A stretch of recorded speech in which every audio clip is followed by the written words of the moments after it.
Good morning, सुप्रभात, वंदे मातरम विद्यार्थी मित्रों। मैं आनंद सर अपने YouTube channel make account easy with Anand sir में आपका हार्दिक स्वागत करता हूं। दोस्तों, अकाउंट में हम लोग पार्ट 1 में पार्ट 9, पुरानी बुक में पार्ट 9 और नई बुक में पार्ट 10 सकल तलपट ट्रायल बैलेंस सीख रहे हैं, जिसमें पिछले 2 अलग अलग वीडियो के माध्यम से हमने सबसे पहले वीडियो में सकल तलपट का अर्थ यानी सकल तलपट क्या होता है, सकल तलपट तैयार करने की पद्धति और सकल तलपट के नमूना को सीखा था, और लास्ट वीडियो में हमने स्वाध्याय में प्रश्न 4 को किया था। कल के वीडियो में मैंने आपको बताया था दोस्तों कि पार्ट 9 में हमारा जो नया सिलेबस है उसके अनुसार हमें क्वेश्चन नंबर 4 और 5 करना है और उदाहरण में 2 और 3 करना है। यानी कुल मिलाकर इस पार्ट में हमें 4 ही क्वेश्चन करना है और उतना बहुत इनफ है, उतने में हमें आसानी से ये पार्ट अच्छी तरह से आ जाएगा। तो कल हमने पार्ट क्वेश्चन नंबर 4 पूरा किया था। आज हम लोग शुरू करने वाले हैं क्वेश्चन नंबर 5। आज हम लोग क्वेश्चन नंबर 5 करेंगे और आज की वीडियो देखने के बाद आपको होमवर्क के रूप में उदाहरण नंबर 3 को कर लेना है। तो क्वेश्चन नंबर 5 शुरू करने से पहले सकल तलपट का अर्थ एक बार वापस याद कर लेते हैं, सीख लेते हैं। सकल तलपट किसे कहते हैं? तो सकल तलपट यह खाता नहीं है, पत्रक है जो खाते की उधार शेष और जमा शेष पर से जो हिसाब है या जो सकल तलपट है वो गाणितिक दृष्टि से सही है यह दर्शाता है। और सकल तलपट गाणितिक दृष्टि से सही हो उसके लिए जरूरी क्या है कि उसके उधार पक्ष और जमा पक्ष का योग समान होना चाहिए। ठीक है, तो चलिए शुरू करते हैं। पेज नंबर 239, क्वेश्चन नंबर 5 हमेशा की तरह आपके स्क्रीन पर। निम्नलिखित खातों की बाकियों पर से श्री ब्रिज मोहन का तारीख 31/3/16 के रोज का सकल तलपट तैयार कीजिए। खाते का नाम दिया हुआ है, वापस खाते के नाम में प्रारंभिक स्टॉक, गिरवी मुक्त संपत्ति, फुटकर देनदार, कारखाना खर्च, ऐसे लास्ट में शुद्ध बिक्री, और उस तरफ प्लांट यंत्र मजदूरी, आवक माल गाड़ी भाड़ा, रॉयल्टी, और लास्ट में ऑफिस भाड़ा। ऐसे अलग अलग बहुत सारे खातों के नाम दिए हैं। मैंने क्या बताया था पहले आपको? सबसे पहले हम सब देख देख कर लिख देंगे और फिर जो उधार होगा उसे उधार में लिखेंगे और जो जमा होगा उसे जमा में लिखेंगे।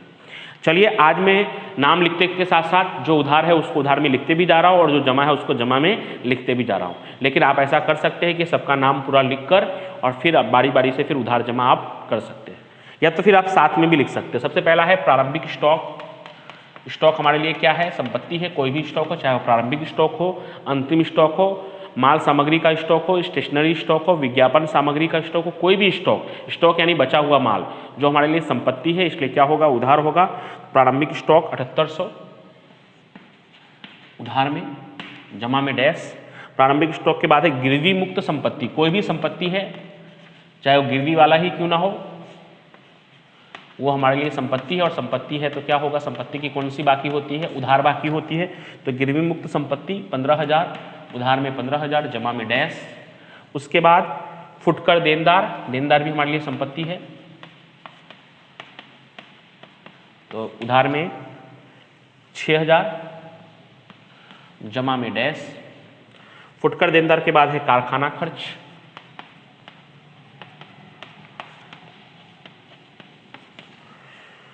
ये भी उधार में आएगा। खर्च लिखा है तो उधार में आएगा दोस्तों, आवक होगा तो जमा में आएगा। तो कारखाना खर्च उधार में 800। कच्चे माल की खरीदी, खरीदी कोई भी हो, जानबूझकर कंफ्यूज करने के लिए थोड़ा बहुत नाम एक्स्ट्रा दिया होता है, बाकी आपको कंफ्यूज नहीं होना है। आपको सिर्फ देखना है खरीदी लिखा है मतलब उधार। कच्चे माल की खरीदी 7500। कच्चे माल की खरीदी के बाद है दोस्तों कारखाना भाड़ा, भाड़ा है तो वो भी खर्च है हमारा, उधार। कितना? तो 700। कारखाना भाड़ा के बाद है दोस्तों बट्टा दिया, दिया बट्टा यानी कि हमारे लिए खर्च है, डिस्काउंट हमने दिया हुआ है तो दिया बट्टा। प्राप्त बट्टा लिखा होता तो आवक होता, तो दिया बट्टा हमारे लिए खर्च है 400, जमा में डैश कर देना है आपको। उसके बाद फुटकर लेनदार, देनदार हमारे लिए संपत्ति होता है, लेनदार हमारे लिए क्या होता है दोस्तों? दायित्व होता है, उसे हमें पैसा चुकाना पड़ता है। तो फुटकर लेनदार, इसकी जमा बाकी होती है। कितना है? तो 2000। उसके बाद है डूबक ऋण अनामत। डूबक ऋण अनामत नहीं दोस्तों, कोई भी अनामत वह उसकी जमा शेष कहलाती है, आपको याद रखना है। क्यों होता है वो धीरे धीरे जब आगे आगे चैप्टर आएंगे और उसका उल्लेख होगा। पार्ट 2 में अनामत का चैप्टर है, उसका उल्लेख होगा, तो उस समय हम सीखेंगे कि जमा क्यों होता है। अभी फिलहाल आप याद रखिए कि कोई भी अनामत होगा तो उसकी जमा शेष होती है।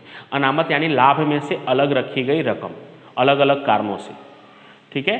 तो अभी फिलहाल याद रखिए कि कोई भी अनामत होगा, चाहे वो डूबती अनामत, सामान्य अनामत, पूंजी अनामत, कोई भी अनामत, कारीगर मुआवजा अनामत, तो वो कौन सी बाकी होगी, उसकी जमा बाकी होगी। तो डूबती अनामत कितना दिया हुआ है, 150, जमा में लिख दिया। उसके बाद कमीशन चुकाया खर्च है,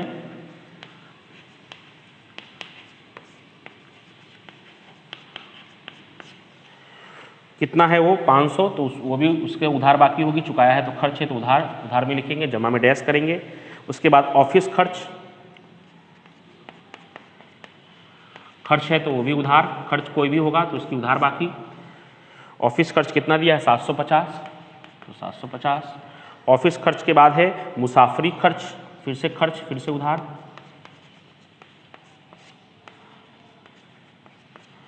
ये कितना है, तो ये है 100।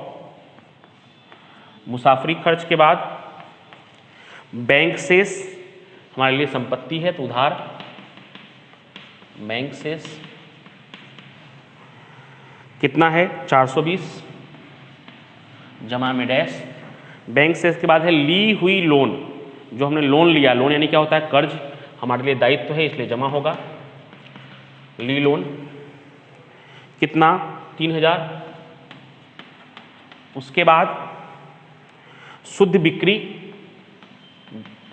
जरूरी नहीं आप शुद्ध बिक्री लिखे, आप बिक्री भी लिखेंगे तो भी चलेगा। बिक्री हमारे लिए क्या होता है, जमा, माल जाता है इसलिए जमा, तो जमा में, उधार में डैश, जमा में 33,000। उसके बाद उस तरफ प्लांट यंत्र संपत्ति है इसलिए उधार होगा, मजदूरी, आवक माल गाड़ी भाड़ा, रॉयल्टी, जावक माल गाड़ी भाड़ा, ये सब खर्च है इसलिए उधार होगा। तो सब लाइन से ही है, प्लांट यंत्र संपत्ति है इसलिए उधार 4500, जमा में डैश। प्लांट यंत्र के बाद है मजदूरी, ये भी खर्च है उधार में 1000, जमा में डैश। उसके बाद आवक माल गाड़ी भाड़ा खर्च है,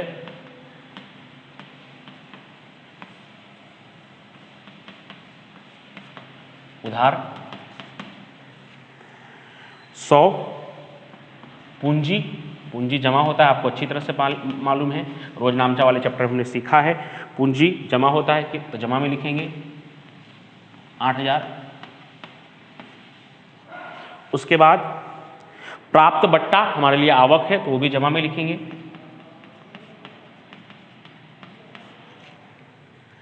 प्राप्त बट्टा 360।